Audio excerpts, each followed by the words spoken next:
Did you know that you can directly expand your own consciousness to higher levels to achieve greater levels of wisdom, love, and powers of manifestation?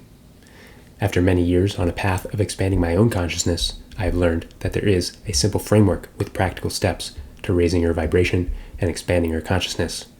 In this video, we'll explore what it means to raise one's vibration and expand one's consciousness, what factors go into the totality of one's consciousness, and how to systematically address each domain for a complete expansion process.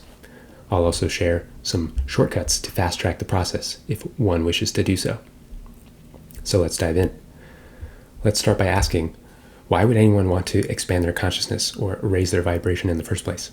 It's not exactly a topic of mainstream discourse. People generally want more money, a thriving relationship, career success, and things of the sort. But all of those are extensions of one's consciousness. Your external life is a direct reflection of your internal life, your internal state of consciousness. So expanding your consciousness and moving yourself to a higher frequency will directly impact your external life. And how does this work? What even is consciousness, and how can it be measured to see if we can even change it all that much? This is a concept that is perhaps most easily explained with a visual framework that I'll share, generated by a man named David Hawkins, who mapped consciousness to a scale and its associated emotional state. This is referred to as the Hawkins scale of consciousness. And at the lowest level of consciousness, someone is experiencing things like shame, guilt, or apathy. There's generally no lower state of consciousness than being in a state of shame. And then moving a little bit to higher states, we have things like grief, fear, and desire. A little bit higher than that, a next octave, things like anger, pride, and courage. And then a little bit higher than that, you're starting to get into the more neutral to almost positive states, things like neutrality, willingness, acceptance, and then to the very overtly positive states of consciousness, reason, love, joy, and then the ultimate highest states of consciousness, peace, and enlightenment. Everything in existence has a baseline frequency of vibration or consciousness. I think that just about everyone would rather have that baseline be the experience of things like love, joy, and peace on a consistent basis, rather than things like anger, fear, and shame. This is what I'm referring to in regards to the concept of raising one's vibration and the expansion of your consciousness. Getting your baseline emotional experience up to these higher levels. Because the external experience of your life isn't always in your control, but your inner state of being is, and will also stack the deck into making you more in alignment with external circumstances, coming in to match your internal state. This is a law of the universe, the law of resonance, where whatever your overall state of consciousness you are operating from, you will only experience things that are in direct resonance with that state. There are plenty of videos out there on how to raise your vibration that seem to focus on temporary increases in your state by offering simple behaviors, while I'm generally talking more so about permanent increases in your baseline vibration and the fullness of your consciousness.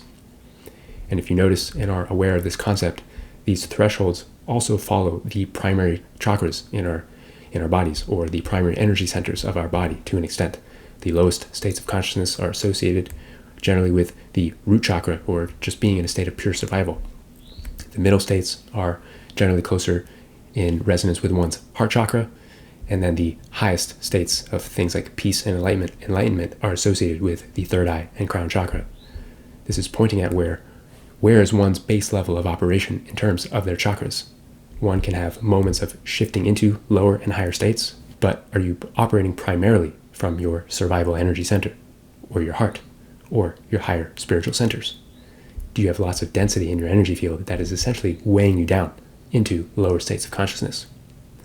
So what we will explore now is how to directly move one's baseline consciousness into these higher states, so eventually we can all be like the Buddha and just live in permanent bliss and peace. Now, to adequately raise one's consciousness in totality, each area of one's consciousness must be addressed, and our consciousness can be broken down into a variety of layers. We have a physical body, we have our mind and our mental layer, we have our emotions or the emotional layer, we have the energetic layer, and then the spiritual layer. There are other layers beyond this, but generally speaking, these are the 5 that are most prominent and the ones worth focusing most of our attention for the majority of humanity. And as I alluded to already, one cannot simply get their physical body in pristine shape or into pristine health without addressing the other layers and hope to raise their consciousness meaningfully. Consciousness is essentially awareness. If you are completely unaware of what's happening in your emotional layer, you will hit a threshold of where you can go no further no matter how much attention you put on your physical body and mind. That being said, addressing one layer will impact the other layers. For example, processing repressed anger on the emotional level may reduce one's angry thoughts and therefore reduce the amount of physical stress one experiences in their physical body. And generally speaking, these layers work in order of impact from the physical, then the mental, then the emotional, then the energetic, then the spiritual. Going straight to the spiritual layer will yield the highest trickle-down effects to all of the other preceding layers. But everyone is at a different baseline and may not be at such a phase to address matters directly at that layer just yet. So I will now walk through each of these 5 layers, offer what it looks like for someone to be in an optimal state at each layer, potential actions to do to remove density and distortion in that layer, and then we'll explore potential actions to do to directly raise one's vibration from that layer. Essentially, how to decrease the bad things and how to increase the good things at each layer. And there will be the most emphasis on clearing distortions from each layer, as we unfortunately have a lot of it. And when those things are removed, your natural high vibrational state will emerge on its own. If you feel you are already in a good place in one of the earlier layers, then you can skip ahead using the timestamps in this video. But the process of expanding one's consciousness is non-linear, meaning we end up returning to the preceding layers with new levels of awareness, so you may still learn something new at each layer. And if you reach one of the later layers and it all sounds foreign to you, that is totally okay. That likely means you are being guided to focus on the earlier layers before moving on. Now, as I go through all of these in detail, it may yield some frustration or a sense of overwhelm, or maybe thoughts of, how is it possible to rearrange my life in such a manner to address so many things? The truth is, our baseline way of operating as a society is from a very low level of consciousness. It will be up to you as to how important it is to hold on to certain behaviors versus reaching for these higher states. Do you want to have your daily comforts and luxuries that are toxic to your health? Or do you want to have joy and peace be your baseline state of being? It can feel cruel or ridiculous that such small actions can make such an impact on your life. But every single thought that you think, emotion you feel, action that you take, either raises your vibration, keeps it the same, or lowers it. The more items that you stack in the favor of higher states of consciousness, the more likely it will actually become your baseline. So, let's start with the most accessible layer in the physical body. Your physical body houses your consciousness. It is essentially your avatar for the piece of your soul that is present in your life. Taking care of the vessel housing your own soul might be a good idea. Do you want your soul's infinite essence driving around in a beat-up clunker of junk that you don't even pay much attention to? Or would it make more sense to develop a deep connection with and to love your body, to listen to its needs, give it rest and nourishment, and place it in environments that are full of vibrant life force? If your physical body is bogged down with toxicity, exhausted from overwork, or malnourished, forget about living from a state of peace. So I will offer some notions for how to elevate the frequency of your physical body. There are endless ways to address your physical health and well-being, so I will do my best to offer some frameworks and most important areas to focus on. I'm still going to be somewhat thorough here because this is unfortunately the area where the majority of the world is still stuck in and not paying much attention to the most basic and potent impacts to their frequency and consciousness. I will start with an overarching notion that, unfortunately, our entire world is highly toxic and low on nourishment. From the air we breathe, the food we eat, the water we drink, the clothes we wear, to the energy field around us, toxicity is pervasive. There isn't a way of being totally perfect in this realm just yet. So you can know that in advance and not put too much pressure on yourself to address every little thing. You can just do the best that you can within reason, within your budget, and within your time constraints, and perhaps focus on the most important things that I'll highlight here.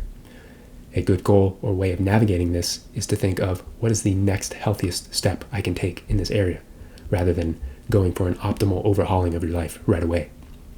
So the different areas I will address in the physical layer are hydration, food, movement, rest, and your physical environment, and things like toxicity. Starting with hydration, our bodies are made of 70% water. It might make sense to keep yourself nice and hydrated. This is one of the most important areas I would suggest focusing on, the amount and quality of water one is consuming. Water is a carrier of frequency and consciousness and picks up on the energy of whatever is around it. Putting in high quality water into your body will make the water that is in your body high quality as well. So things that would be most beneficial to remove in this area of hydration are alcohol.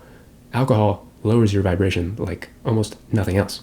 That is something that would be very beneficial to remove from your body. Also, high quantities of caffeine. Caffeine in particular diminishes the potency of your own energetic aura, your energy field. And in particular, coffee being the most prominent vessel of caffeine that many people consume typically has a lot of pesticides and mold in it. So anything that can generate a physical addiction is probably not going to be very great for your physical well-being. Caffeine as well also can really overload your adrenals. So being mindful about how much caffeine you are consuming would be wise. But perhaps the most important area to address in the hydration area, especially if you live in the United States or really in most parts of the world, is drinking the tap water. That is, unfortunately, not a very good thing to do. Tap water in the United States in particular has fluoride in it, which directly calcifies your pineal gland. Pineal gland, which is connected with the third eye energy center, which if you recall from the Hawkins map of consciousness, is one of the energy centers that is directly associated with these higher states of consciousness that we're after. And tap water generally also has maybe 100 other chemicals, microplastics, and other things that are very toxic. You can do research on various websites that can actually investigate what is in your tap water, and it can be pretty horrifying.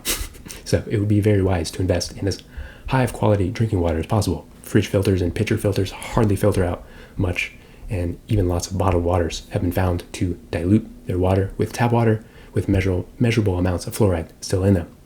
So if you can afford natural spring water or a robust filtration system, that would be a good thing. Moving on to food. Now, unfortunately, especially in the United States again, we have the most toxic, least nutritious food supply perhaps ever. Conventional farming practices have depleted the soil to where food has only a fraction as much nutrition that a healthy ecosystem would normally provide. And pesticides are, of course, ubiquitous in the American food supply system, to where even organic foods still can have pesticides in them, with chemicals sprayed in the air, of course, over our crops that no farmer can realistically avoid. So the deck is unfortunately stacked against us here, but there are, of course, things to move the needle in the right direction. A good way to think about expanding your consciousness is going from a more dense and heavy state to a lighter, less dense state, moving from primarily operating from the lower energy centers to the higher ones.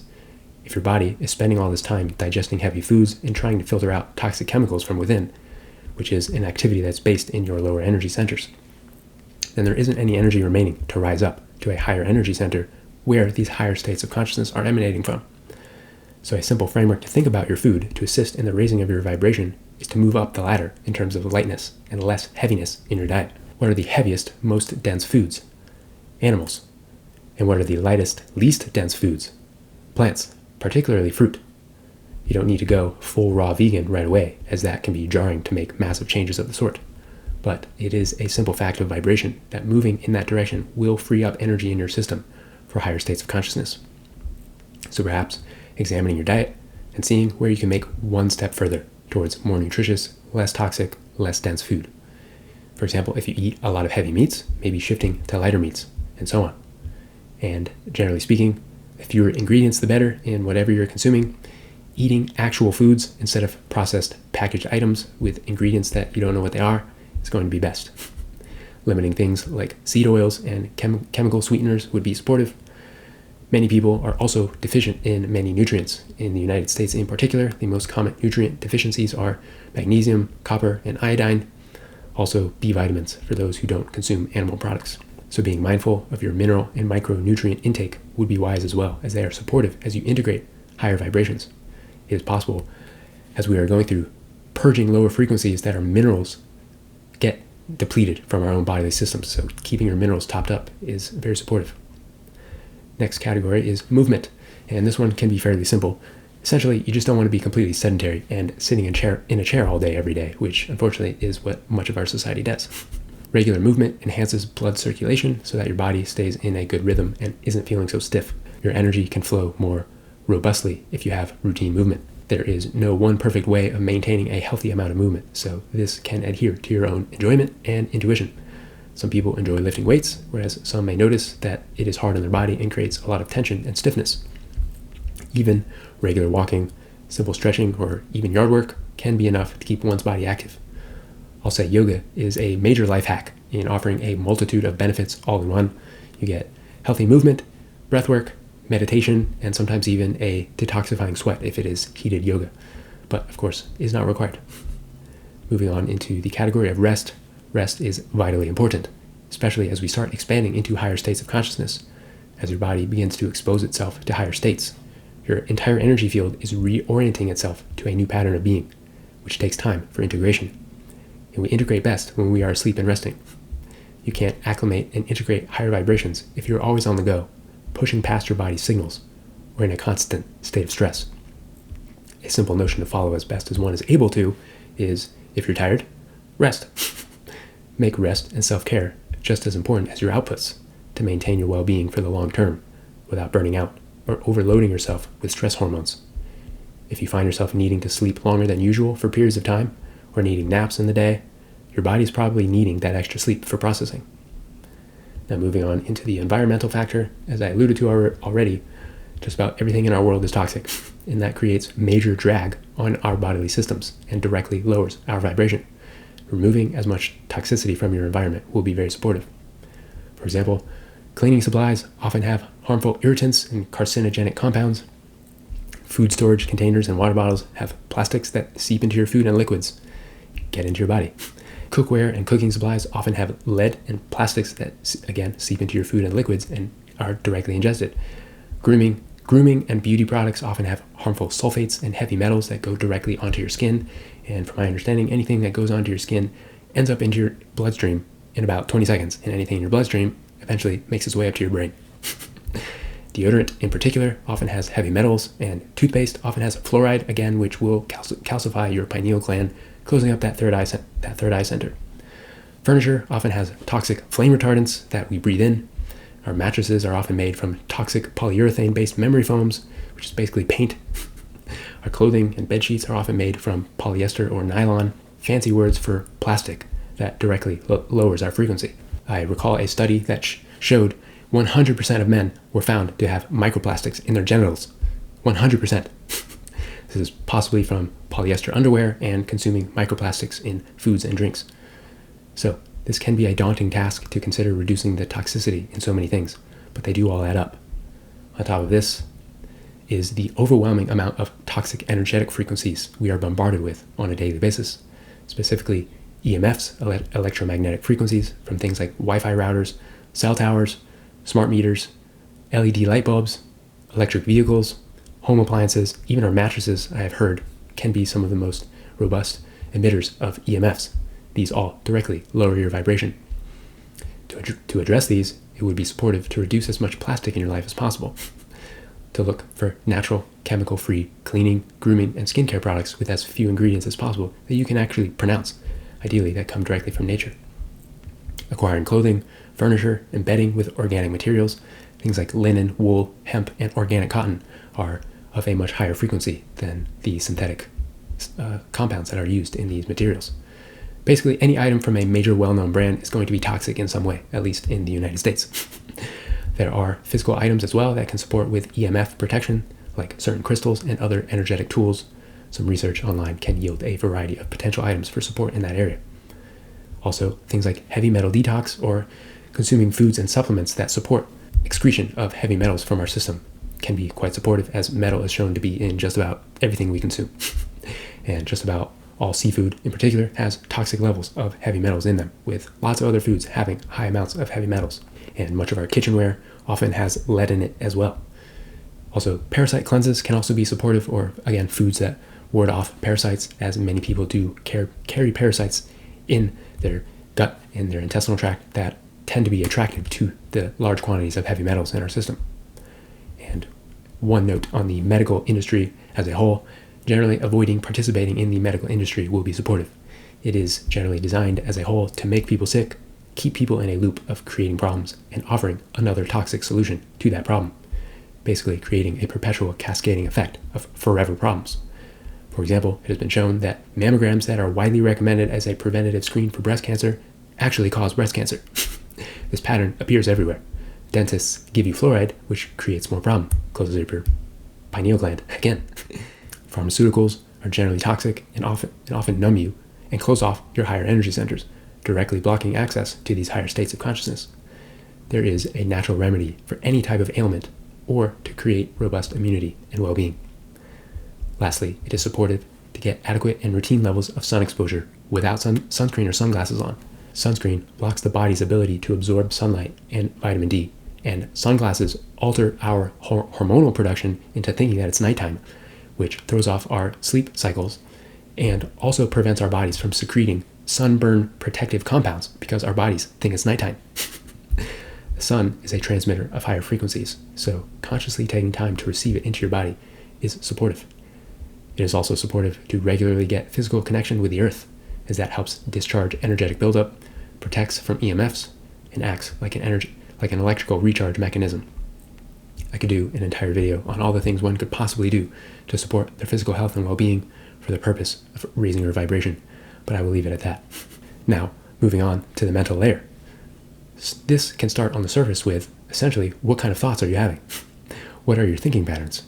Are they negative, neutral, or positive? Are you thinking thoughts of fear, shame, and anger?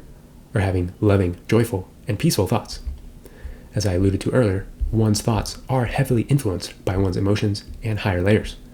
The real cause for why someone is having these lower vibrational thoughts is likely from these other layers, but it is still possible to directly address the mental layer. At its simplest, the way to improve one's thinking directly is with mindfulness, becoming aware of one's thoughts, and from there, making a conscious choice to redirect those thoughts to higher states of thinking. This is the foundational behavior of meditation. One does not necessarily need to engage in the formal practice of meditation, but one can simply put effort into becoming mindful in their day-to-day life.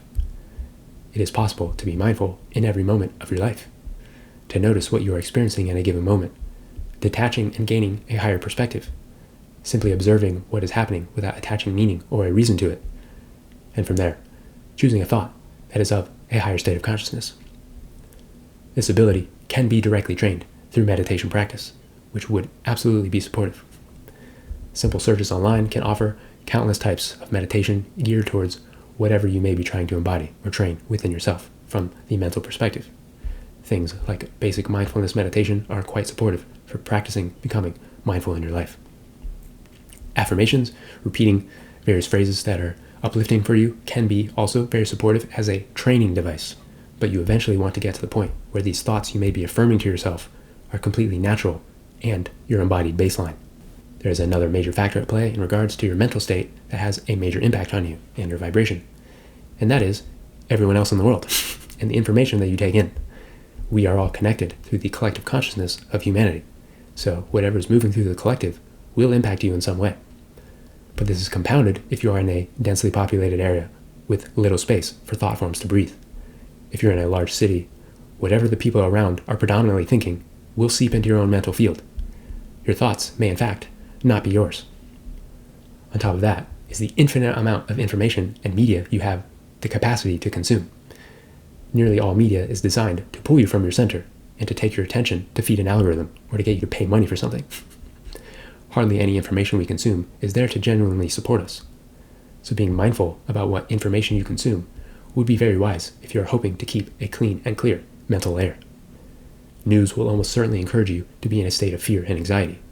Social media will very often place you in a state of comparison, envy, and feeling lacking inside. So, going on digital detoxes or just pruning your feeds and media consumption habits can be very supportive. Do you follow people who inspire you or make you feel less than?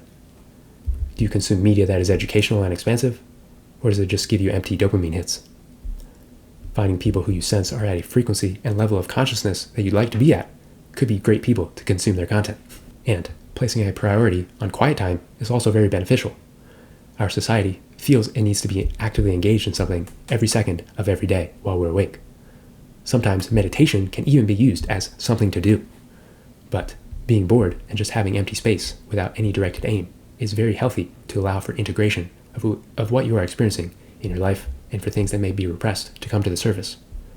Quieting the mental chatter and happening of your external life will give you the space to get to the truth of what you're feeling and make new connections. Similar to where sleep is where your physical body integrates, quiet time and spaciousness in your waking life is where your mind can also integrate what it takes in throughout the day, instead of overloading it with nonstop information. But perhaps the biggest contributing factor to our mental layer is our own mental parts of our psyche. In psychological terms, we all have parts of self with their own traits and characteristics that show up as varying aspects of our personality. Unfortunately, as a byproduct of our world being in a very low state of consciousness for a very long time, every single person in our world has experienced something that could be considered traumatic. All of us were born into a world that is emotionally stunted, devoid of warmth, and where rules outweigh personal desires, requiring all of us in one way or another to contort ourselves to meet the expectations of others, starting with our parents or early caregivers, and then our society at large. As a result of this, every single one of us engages in the pattern of splitting off parts of our psyche as a coping mechanism. We all learn that these thoughts that we have, parts of our psyche and personality, are not allowed in our environment and therefore get repressed. And as a result, other parts of our psyche get created and activated as protectors, parts who manage our environment by trying to keep more wounded parts of ourselves safe. These show up commonly as wounded inner child parts, toxic inner critics, obsessive compulsive manager parts, or the banshee that comes out to burn everything down and project blame when one feels triggered. These are usually unconscious in most people. They switch between these parts of self without any awareness. If you've ever found yourself engaging in some kind of behavior where afterwards you said to yourself, "I have no idea what came over me," or "I have no idea why I did that," this is why. An unconscious part of your psyche took control of your behavior. Whereas when one operates from what can be called their true self, their whole and integrated version of self, they consciously choose the parts to embody in a given moment, like the conductor of an orchestra. In an ideal state, the true self is in the driver's seat, knowing when a leadership part is necessary versus a joyful parent part versus a protective warrior part. This is a deep field of exploration, and becoming more whole within oneself from this angle can be achieved in what is called parts work or shadow work. There are formal modalities like internal family systems therapy that directly address this that can be very supportive, but it is generally a process of engaging in deep inner journeying to identify one's own inner parts, understanding why protective parts get activated in unhealthy manners, and why they won't allow the true self to be in charge. If you are new to this, you can seek out professional support in internal family systems therapy or guided practices on that modality, but one can do this themselves. For example, whenever you notice that you have a trigger of any kind, you may go on a meditative journey with yourself to see if you can identify a part or what appears like a being within your own mind that is getting activated, and talk to it with the goal of understanding why it gets triggered, what it's trying to protect you from, as generally that is the goal of all of our protective parts. They are trying to protect you from something. And then to allow yourself to feel what it has been trying to protect you from. This ends up crossing over into the emotional layer, which we will get to next. Eventually, one wants to get to the point where their internal parts trust you in navigating your external world without needing them to be on guard. And your former wounded parts can be elevated into a more supportive role. For example, your wounded inner child can become your joyful and creative child part. Your inner critic can become your inner coach. An anxious manager part can become a curious investigator part. This creates a feeling of integration and wholeness within one's psyche, without the feeling like you are being taken over by some other part of yourself. Your mental layer will not be operating at its highest level if your psyche is wounded and unintegrated. These unintegrated parts will want different things and therefore prevent a unified elevation in consciousness. So taking time to understand and integrate your parts of self is a worthy endeavor. This is direct consciousness expansion, as you are literally increasing your awareness about yourself. Now moving on to the emotional layer. This is what could be a major unlock for a lot of people. There are healthy portions of our society who do prioritize their physical health in robust ways, and perhaps start getting involved in personal development, which has a heavy emphasis on mindset and the mental layer. But the vastness of one's repressed emotions is often a bridge that many are unwilling to cross. But what you most want to find will be found where you least want to look. And for most people, that is in their emotions. The biggest blocks to many people's ability to achieve the higher emotional states consistently, those higher states of consciousness in the Hawkins scale, is from emotions that have not been processed. On top of how we have all experienced traumatic experiences, like I just mentioned, none of us are taught or trained how to process these challenges on an emotional level. So what ends up happening is they end up getting stored inside of our bodies. This creates blockages, stuntedness, and the act of being triggered by others' behavior. You aren't going to be hanging out in states of bliss, joy, and peace if you have a lifetime of repressed grief, rage, or shame buried inside of you. So, in order to raise one's vibration from this layer, it requires acknowledging that you almost certainly have emotions and traumatic experiences that have not been fully processed and would benefit from dedicated healing. And how does one do that? Our culture is focused on keeping people in their minds as often as possible, so it requires actually dropping into your emotions to feel what hasn't been fully felt in the past. First thing worth considering is removing any behaviors that numb the feeling of your emotions. For example, pharmaceuticals like antidepressants generally do this, so removing those would be very supportive. But any kind of compulsive behavior to fill up your life can also be a numbing behavior. Things like working endlessly, mindlessly scrolling on the internet, watching Netflix for hours, playing video games. Generally, any type of behavior can be used as a numbing type of behavior to avoid processing and feeling your emotions. Once you've removed your numbing behaviors, sometimes that alone will provide some spaciousness for emotions to begin to rise to the surface, to be addressed. But there are a variety of modalities that directly bring people into their emotions. But again, it starts with simple mindfulness. Being aware that you have emotions that are in need of expressing is the most important step, because that can be your intention when you approach these supportive modalities that I'll share now. You can, simply with your intention, if you know you have emotions bubbling up that you don't really know what their source is, go into a meditative state, quiet your mind, and just begin to follow the feeling to see where it takes you. You might start to sense, I'm feeling something. What is this feeling? Where did this feeling come from? And so on, and just following it from there, seeing where it takes you. You may get to some kind of a source experience, and sometimes not, which is totally okay. It's important to know that you don't need to consciously know the origin of a stored emotion, but it can help provide confirmation for your mind. But simply following the emotion and allowing it to take you deeper may allow it to start to express further, and then release, which is what we want. You may even directly recall intense periods of your life that you feel have not yet been processed, and do this practice with the goal of feeling and releasing the emotion, not reliving it over and over again to reinforce its pattern. But there are specific modalities that can also be supportive to aid you in this process. One of them is called holotropic breathwork. There are a variety of names for a more robust and intense form of breathwork, which is essentially getting your body into a state using one's breath alone that, in this heightened state, allows what has been repressed inside of your body to come to the surface and be released. It is very close and can be compared to a type of a psychedelic experience using just one's breath. One may also explore the avenue of plant medicines and psychedelics. In particular, there are some that are focused on getting one more in tune with their emotional states that are called empathogenic substances, particularly even a simple one like cacao. Cacao is known to be a heart opener and aids in the ability of dropping into one's emotion and into your body.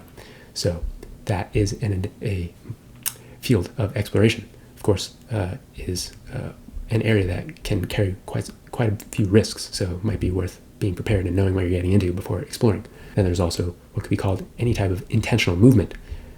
There's a phrase that I've heard that emotion is driven by motion. If you're generally just sitting still all the time, that emotion that's in your body is going to be stuck and stagnant and repressed, and you'll be in a kind of depressive state. So just moving your body can bring some of these emotions to the surface, and you may find your emotions get activated just by doing things like yoga or working out. And then you can consciously, with your intention, channel that emotion to directly release, or again, use your mindfulness to dig into that emotion once it starts to get activated through some movement.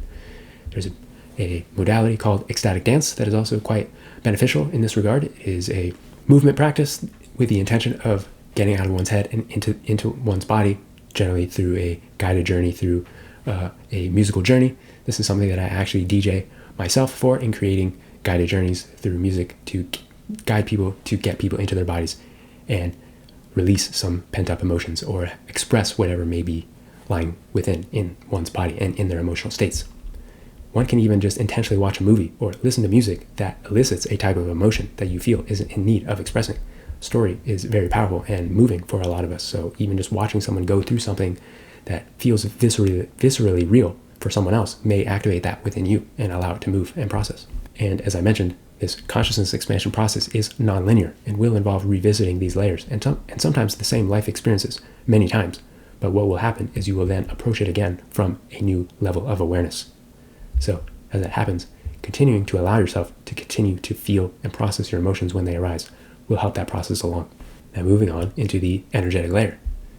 Everything is energy at its source. We are energetic beings. So one can address their consciousness and vibration directly from the energetic level. And once again, to do that, it will first be focusing on releasing density and distortion from your energy field, as unfortunately we all have that as humans on Earth. As one is on a journey of consciousness expansion and releasing blockages from the earlier layers, one usually begins to open up energetic sensitivities as a byproduct of more bandwidth becoming available. You may begin to intuitively sense where you have blockages or are in need of energetic support. But perhaps the simplest framework to address in the energetic layer is your chakra system, or your 7 primary energy centers. Each of these carries the distortions, woundings, and patterns of operating that we discussed in the earlier layers.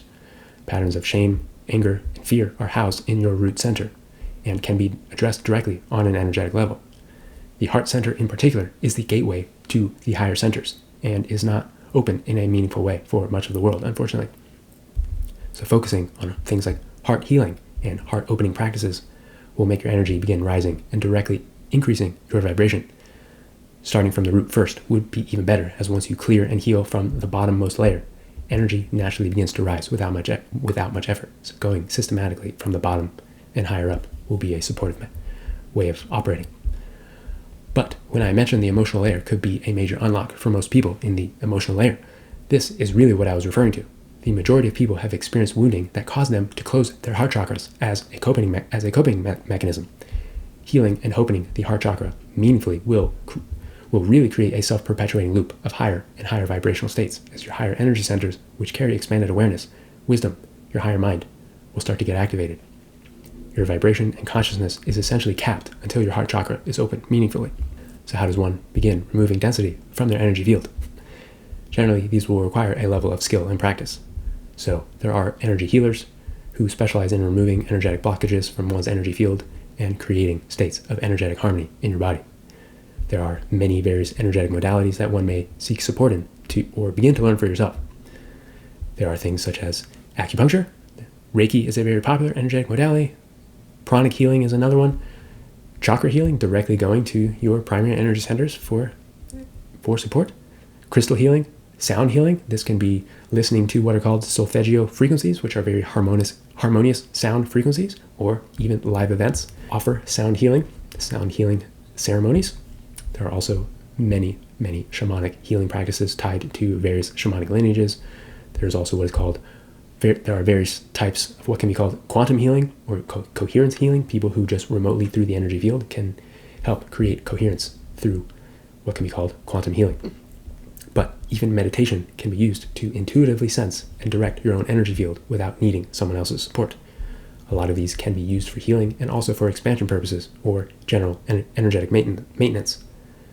One can directly target each of their primary energy centers with chakra healing practices if you become aware that a certain energy center is needing attention. There are many meditations online that you can find to place you in a state where you can address a specific energy center. So this is another form of self-directed energy healing that one can do. On top of this, energy maintenance is going to be a good idea to keep your vibration at its highest level possible, as we do pick up density and distortions just from being in the world. Any of the practices I mentioned just now can be used for maintenance purposes, but some activities that may be more appropriate for regular maintenance are practices like Qigong, Tai Chi, meditation, and keeping supportive energetic tools around your body and living spaces, things like crystals and such. Also spending time in nature and doing things like cleansing your home and cleansing your body.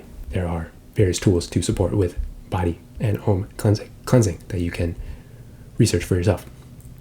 Essentially, thinking in terms of what everything is doing to your energy, making your energy your most important resource, because it is. Asking what something is doing to your energy. Is it adding to my energy or draining my energy? Moving on to the last layer, the spiritual layer. Here is where we can really make some progress. To address the spiritual layer, one must first be aware of all that it entails, and how it's basically infinity, given that it involves things like other dimensions, other timelines, parallel selves, past lives, karmic and ancestral tethers, and so on. This layer is ginormous and will not be addressed in one go. For many people, just learning about this layer and all that it entails will already expand one's consciousness, because it is so vast and potentially foreign for many people. But once again, I'll start with the potentially most valuable things to focus on releasing from your field, and the things that can be done from this layer to directly raise your frequency and expand your consciousness. As I mentioned, our world has been in a very low state of consciousness for a very long time, and that is a result of the base frequency of our world itself, and that extends to what could be called the spiritual realms that are overlaid in our world. Most importantly is what is called the astral realm, which exists all around us at all times, and we experience it directly when we dream at night. This realm is entirely non-physical, made up of things like personal and collective thought forms, personal and collective timelines, and many, many entities, from what we might call ghosts to demons and energetic parasites. There are lots of beings in these higher dimensions, and not all of them are positive or here to help us. Many wish, and unfortunately do, take advantage of us from their higher vantage point. Essentially, they can see us, but not many of us can see them. The unfortunate truth is that the vast majority of humanity has had, or actively has, some kind of entity that is feeding off of their energy from the astral plane. This is because most people are operating from such a low vibration of consciousness that they don't even know these things exist, and they engage in behaviors that make them an energetic match for these entities, like drinking alcohol and doing drugs, having frequent mindless sexual activity, walking around energetically unprotected through cemeteries or other low-frequency environments, or just living from a baseline level of fear. As one begins to raise their vibration, these entities naturally get less interested in you as they prefer denser energy fields. But nonetheless, this is likely the most valuable area to focus on at first, removing any form of attachments to your energy field from things like energy parasites, implants. These entities can place energetic implants in your energy field that we can't really sense on the physical plane. But also things like old timelines and energies from prior relationships, things that can still be draining your field.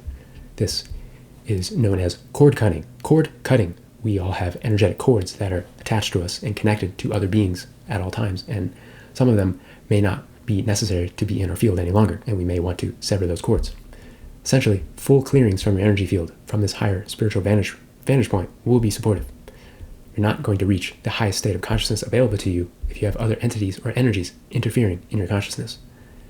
There are energy practitioners who specialize in clearing and removing these things. There are also guided practices that you can find online to do yourself as well. So this is a good place to start from in the spiritual layer. Now we'll get into the real meat of the spiritual layer while still focusing on removing distortion. I will now explore things like karma, ancestral connections, and soul contracts. Karma, from my perspective, is simply something that is unresolved from the soul's perspective. Our souls like to have their loops closed. If they experience one thing in one lifetime, they likely will experience the inverse or another vantage point of that same experience in another lifetime to complete the loop. Or there can be a pattern that could have been repeated so many times that it creates a form of a energetic knot or an endless loop. Our souls at some point like to exit these loops or untie these knots and break these patterns. Much of what we experience in this lifetime could be orienting ourselves to break these patterns, like finally leaving abusive relationships, finally stopping abandoning yourself, finally embracing your truth, sovereignty, and freedom after eons of restriction. Oftentimes, these things get cleared just through our life choices, by finally choosing a different pattern, without needing to know that this is tied to your soul's karma. But it can be done on a more conscious level if one gets the awareness of such a thing, and it is simply choosing to break the pattern consciously and with your actions. Much of the same can be said for our ancestral patterns. We carry the totality of our ancestral experiences in our DNA and our energy fields. So whatever imprints they carried is within us as well. On top of their gifts and talents, that unfortunately carries a lot of density and distortion that is asking to be faced as well. For many of you watching, you are in a position to be the pattern breaker for your lineages. A pattern that appears in your life could be karmic from your own soul, or a pattern tied to one of or both of your lineages. The same process applies for consciously choosing to break the pattern. And there are also practitioners out there who specialize in things like ancestral healing and clearing practices that can be supportive in this endeavor. And then lastly, and perhaps most importantly, are what are called your own soul contracts. These are agreements that you make at the level of your own soul that impact your human self. It is possible to have hundreds of soul contracts, from the soul contract to your entire life path architecture, to one with planet Earth itself, contracts with your parents and ancestral lineages, contracts with your children, contracts with notable people in your life, such as romantic partners, people you might even refer to as enemies or abusers, contracts with people who could be there to teach you things like your mentors or people to activate you and catalyze your own growth. You could have contracts for your relationship with abundance and wealth, and so on and so on. For whatever reason, our souls choose to take on these contracts for their own evolution and expression. Sometimes our souls take on soul contracts of direct and potent limitation, or what could be seen as suffering, as a pathway towards growth and service. And again, this lifetime may be the time where we are given a chance to choose differently, that we have learned these lessons of lack and limitation, and it is time to choose a new path, free of restriction. We are sovereign beings and have the free will choice to update, amend, or close out these soul contracts. Some of these contracts are directly limiting our vibration and the expansion of our consciousness by keeping us tethered to lower vibrational people and life circumstances. Some of these do fall away naturally on their own after completing major life milestones, like in the same manner as clearing karmic and ancestral patterns. But some can take an inordinate amount of time if simply left to close out on their own. It can be more appropriate to directly end a soul contract. There are practitioners who have the capacity to assist with such things that you can search for. Soul contracts may also be addressed from deep states of hypnosis. One example is called QHHT, Quantum Healing Hypnosis Technique, where one can engage directly with their own soul in a very clear and robust manner, where the practitioner guiding you can ask your soul if there are any soul contracts that are ready to be retired and such. Or one can simply speak their intention aloud, that they are ready for unsupportive soul contracts to be closed. And generally you're going to want to be as specific as possible, as generally just saying I'm ready for all bad contracts to be cleared isn't going to be very precise and supportive. Your soul is probably going to want to make sure that you've actually learned the lesson. So, and this is generally not a get out of jail free card to avoid all suffering with a blanket end all bad soul contracts statement, but it can move you in the right direction. And now we can move into the areas or activities that can directly increase your vibration from the spiritual layer. As you start making space and becoming aware of things that you've experienced in other timelines, other lives and such, realizing that there could be things that are draining your energy, perhaps the most important thing that you can do is to call your energy back. As you close out other patterns, timelines, soul contracts, you may have energy that is still existing in these other timelines. It will be very prudent and supportive to call all of that energy back. You can do that with your intention or as a byproduct of working with some of these healing practitioners. Make sure that they are supporting you and calling your energy back. There's also the practice of engaging in what could be called past life recall, past life regression, another type of hypnosis. Sometimes just becoming aware of what you have experienced in these other realms or in these other lifetimes can broaden and expand your consciousness, and you may again begin to call some of that energy back. Maybe you had gifts in these other lifetimes that just becoming aware of it can start to activate things within yourself. Then there's the broad category of activations, things that could be considered spiritual or energetic or DNA activations. We have things that lie dormant within us, specifically within our DNA. Our scientific consensus has classified 98% of the human DNA as junk, which, of course, that is not true. It is just lying dormant. We can do things to directly activate some of that dormant DNA. And within that dormant DNA can carry things like, again, spiritual gifts and other sensitivities and capacities. There's also another modality called light language. There are many practitioners out there who just with their own voice and speaking in certain languages carry frequencies through the words that they are speaking that can again unlock and activate certain codes within your body, or also create things like healing and creating space, calling your energy back. A simple search online for any of these things can reveal potential routes to explore for yourself. So that completes all 5 layers here. Those are all of the 5 layers to address in the raising of your vibration and the expansion of your consciousness. I will now share a few ways to accelerate your movement through this process. Generally speaking, there aren't really any direct shortcuts. The density in our field has to be faced and transmuted one way or another. But there are some things that can accelerate one's expansion process, perhaps from moving from the current most prominent layer that you are in, perhaps into the next layer, if you so choose. Perhaps the simplest thing one can do to rapidly increase their state of consciousness and vibration is to spend time with those who are already in a higher state of consciousness than you are. Finding people who you think or can sense are already operating at a level are at a state of consciousness, a state of vibration that you want to be at yourself, and begin to spend time with them, ideally in physical proximity, because we are all energetic beings. That energy that they are vibrating at will start to trickle out around you and will enter your energy field as well, and naturally start to increase your vibration as well.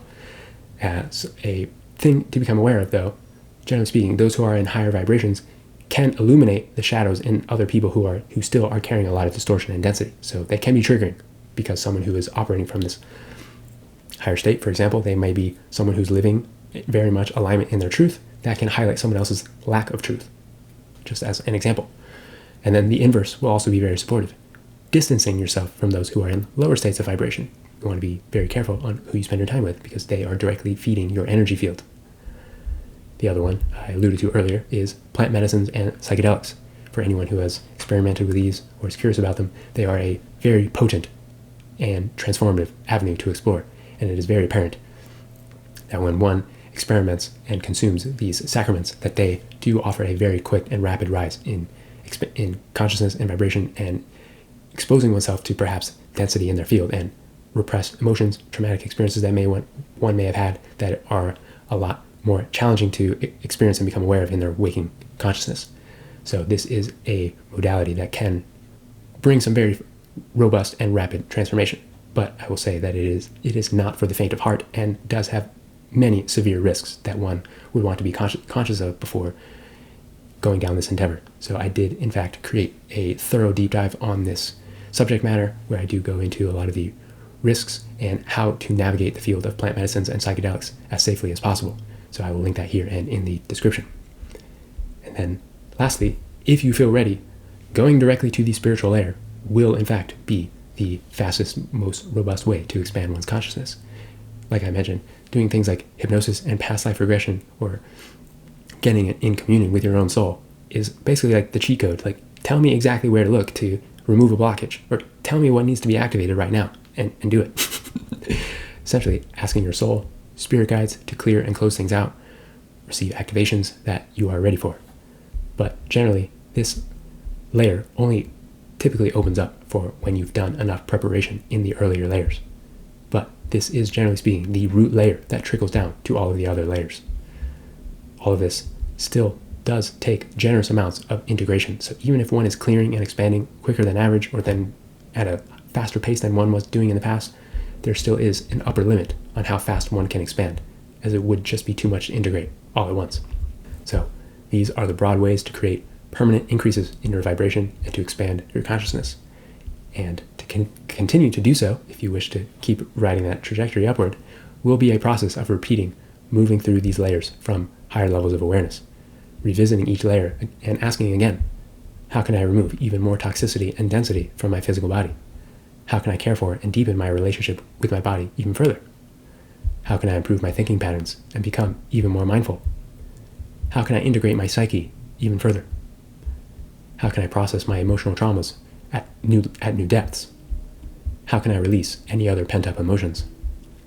How can I release distortions and blockages from my energy field even further? How can I enhance and activate my energetic bandwidth even further? What karmic and ancestral patterns are ready to be broken? Am I ready to end or alter another soul contract? What more energy can I call back to myself?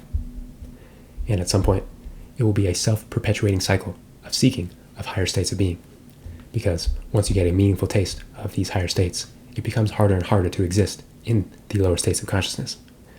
If you are looking to integrate parts of your psyche, clear distortions from your energy field, or simply to receive direct support in the raising of your consciousness to new heights, I do offer one-on-one support in these exact areas. I welcome you to reach out through the website link in my description. I'd be happy to meet you in whatever you're navigating. That wraps up this video. Thanks so much for watching, and I'll see you next time.